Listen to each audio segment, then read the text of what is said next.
21대 후반기 국회가 물꼬가 튀었습니다.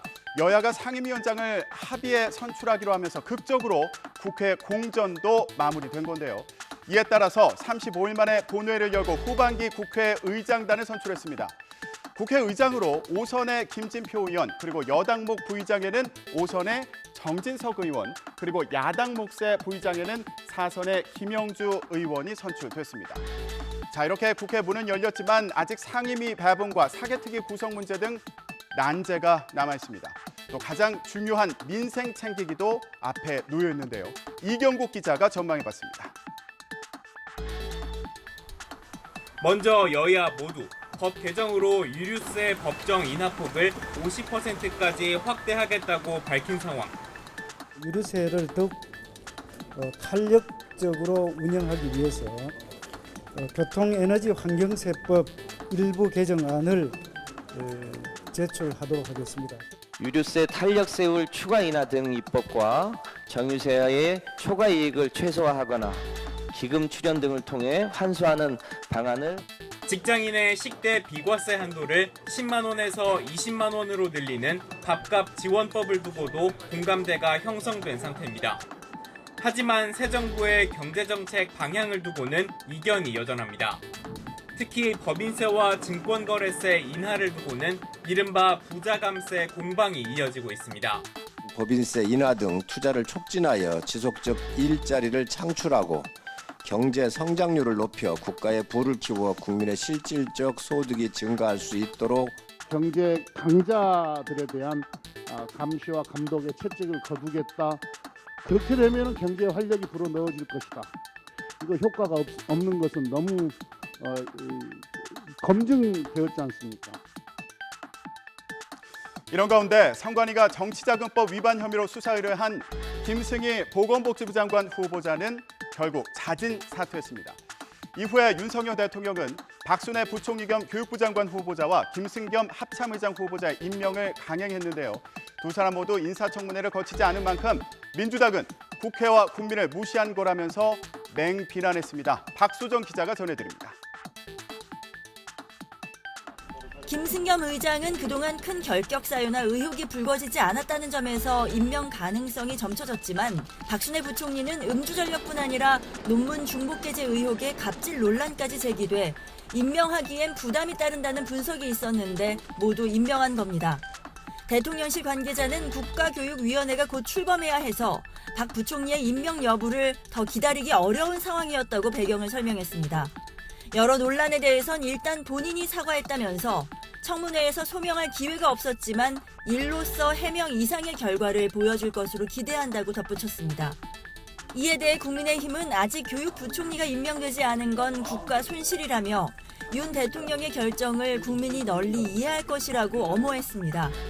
또 박 부총리는 음주운전 외에 장관직을 수행하지 못할 특별한 하자가 없다고도 감쌌습니다. 그 외에는 장관직을 수행하지 못할 그런 특별한 하자가 나는 없다 이렇게 보고 있어서 교육부 장관 임명 안 된다는 것은 국가의 손실이기 때문에 그 점은 국민들께서도 널리 이해를 해 주실 거다. 반면 더불어민주당은 명백한 국민 무시이자 국회 무시라면서 박 부총리를 살리기 위해 김 후보자를 날린 사전 기획 아니냐고 반문했습니다. 국회 정상화에 첫발을 뗀 만큼 이달 안에 인사청문회를 할 수 있는데도 강행한 건 청문회에 자신이 없기 때문이라고도 꼬집었습니다. 인청 없이 강행하는 나쁜 선례를 남긴 거에 대해서 저로서는 대단히 유감이지 않을 수 없고 또한 향후 새로 이번에 추천된 그런 국무위원 등에 대해서도 반드시 인청을 거치든지.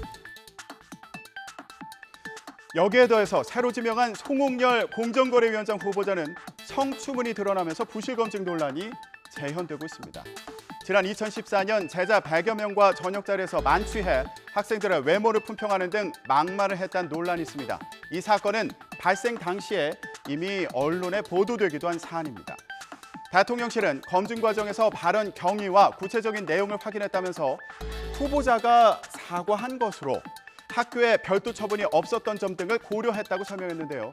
논란을 알고도 지명한 거 아니냐 이런 지적이 나오고 있습니다.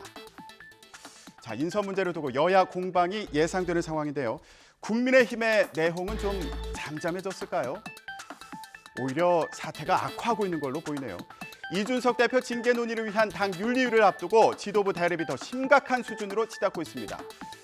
이 대표와 여러 차례 충돌해온 배현진 최고위원이 지도부 회의에 들어가지 않겠다고 선언했습니다. 무슨 일일까요? 엄윤지 기자가 전해드립니다.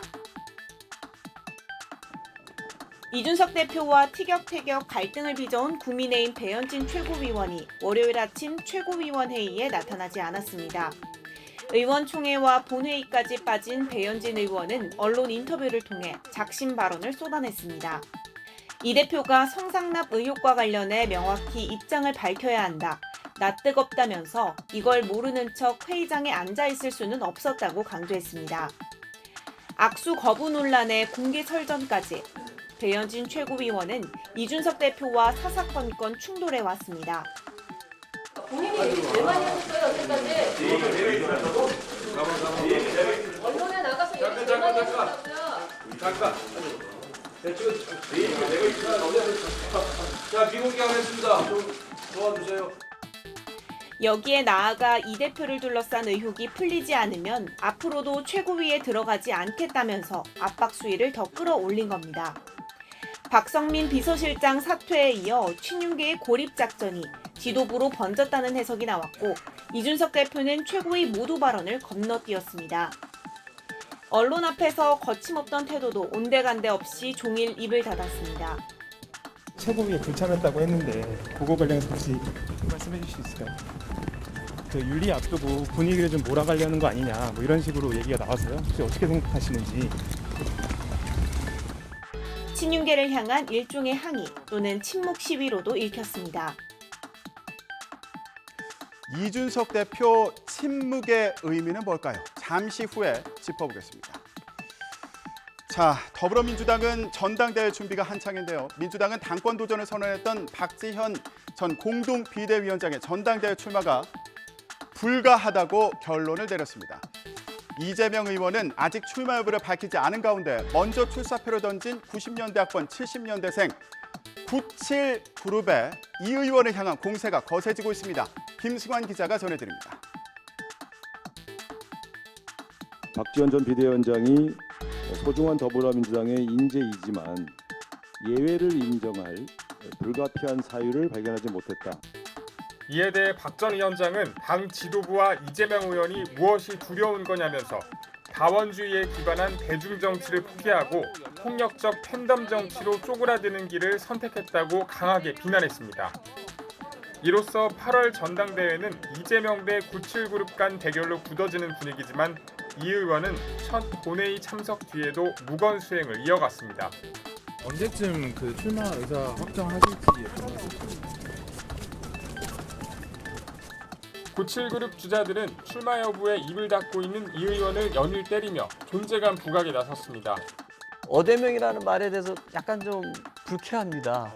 본인의 이 거취에 대해서 명확하게 국민들에게 그분이 꼭 돼야 된다고 생각했다면 제가 출마하지는 않았을 겁니다. 개파는 민심 못 이긴다. 마찬가지로 팬덤도 국민 속에 있어야 힘을 발휘하고